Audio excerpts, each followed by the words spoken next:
ಮೂರನೇ ತರಗತಿಯ ವಿದ್ಯಾರ್ಥಿಗಳ ಹಿಂದೆ ಹಿಡಿದು 10ನೇ ತರಗತಿಯ ವಿದ್ಯಾರ್ಥಿಗಳವರೆಗೂ ಕೂಡ ಇಲ್ಲಿ ಈ ಒಂದು ಮಲಗಂಬ ಪ್ರದರ್ಶನದಲ್ಲಿ ಭಾಗವಹಿಸ್ತಾ ಇದ್ದಾರೆ. ಬಹಳ ಆಸಕ್ತಿಯಿಂದ ಬೆಳಿಗ್ಗೆ 5 ಗಂಟೆಗೆ ನಮ್ಮ ಮಕ್ಕಳು ಮಲಗಂಬ ತರಬೇತಿಯನ್ನ ಪಡಿತಾ ಇರ್ತಾರೆ. ಸುಮಾರು 5 ಗಂಟೆಗೆ ಪ್ರಾರಂಭವಾದ 7:30 ಗಂಟೆಗಳು ಕೂಡ ಬೆಳಿಗ್ಗೆ ಸಂಜೆ 2 ವೇಳೆಯಲ್ಲಿ ಕೂಡ ಇರುತ್ತದೆ. ನೋಡಿ, ಬಹಳ ಅದ್ಭುತವಾದಂತಹ ಪ್ರದರ್ಶನ. ಮೈ ರೋಮಾಂಚನ ಆಗುತ್ತೆ.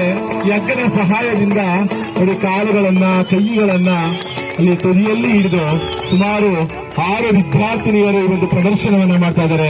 ಈ ಮಕ್ಕಳಿಗೆ ಚಪ್ಪಾಳೆಯ ಮೂಲಕ ಪ್ರೋತ್ಸಾಹವನ್ನ ನೀಡಬೇಕು. ಇದಕ್ಕೆಲ್ಲ ಕಾರಣ ನಮ್ಮ ಶಿಕ್ಷಕರಾದಂತಹ ಮಲ್ಲಗಂಡ ಶಿಕ್ಷಕರಾದ ಗುಂಡಪ್ಪನವರು. ಇವರು ಕರ್ನಾಟಕ ರತ್ನ ಪ್ರಶಸ್ತಿಯ ಪಡೆಯತಕ್ಕಂತಹ ಶಿಕ್ಷಕರಾಗಿದ್ದಾರೆ. ಬಹಳ ಕಠಿಣ ಶ್ರಮವನ್ನ ವಹಿಸಿ